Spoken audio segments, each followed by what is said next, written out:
নমস্কার বন্ধুরা, আমাদের চ্যানেলে স্বাগতম। ডিএ নিয়ে একটি গুরুত্বপূর্ণ আপডেট। তো বন্ধুরা, ডিএ নিয়ে এই মুহূর্তে গুরুত্বপূর্ণ আপডেটটি হচ্ছে এবার খুলবে কপাল।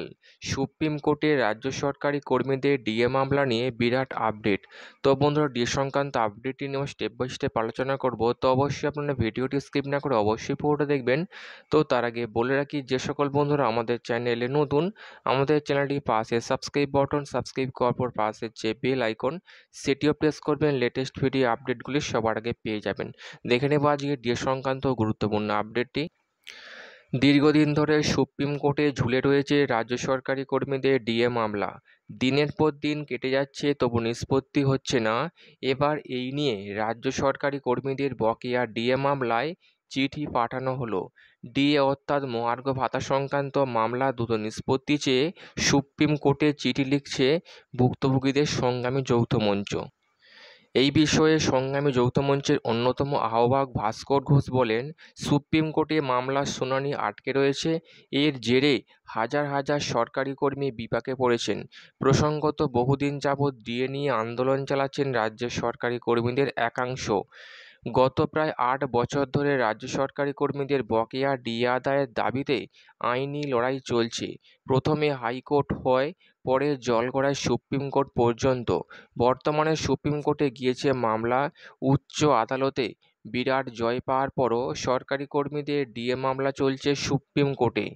আর সর্বোচ্চ আদালতে বারংবার পিছিয়ে যাচ্ছে এই ডিএ মামলার শুনানি, যার জেরে হতাশ হয়ে পড়েছেন বহু সরকারি কর্মী। শেষবার এই মামলার শুনানির কথা ছিল গত 18ই মার্চ, তবে সেবারও সময়ের অভাবে মামলা ওঠেনি সুপ্রিম কোর্টে। এখনও শুনানির অপেক্ষায় সরকারি কর্মীরা। এরই মাঝে ডিএ মামলা করা কনফেডারেশন অফ স্টেট গভর্নমেন্ট এমপ্লয়িজের সাধারণ সম্পাদক মলয় মুখোপাধ্যায় একটি ভিডিও বার্তায় বলেন, অনেকেই আমাদের সাথে ডিএ মামলার শুনানি দিনক্ষণ জানতে চেয়ে যোগাযোগ করেছেন। অনেককে জবাব দিচ্ছি, অনেক সময় ব্যস্ত থাকলে বা নজরে না পড়লে জবাব দেওয়া সম্ভব হচ্ছে না। তবে এতে আমরা আপনাদের এড়িয়ে যাচ্ছি একেবারেই এমনটা নয়। আগামী 15ই জুলাই সরকারি কর্মীদের ডিএ মামলাটি সুপ্রিম কোর্টে উঠতে চলেছে বলে জানান তিনি। প্রসঙ্গত, গরমের ছুটির পর কোর্ট খুললেই 15ই জুলাই বকেয়া ডিএ মামলার শুনানি হতে পারে। সেই তারিখেই মামলাটি সুপ্রিম কোর্টে তালিকাভুক্তি রয়েছে। বাংলার ডিএ মামলাটির শুনানি হওয়ার কথা বিচারপতি ঋষিকেশ রায় এবং বিচারপতি প্রশান্ত কুমার মিশ্রের বেঞ্চে।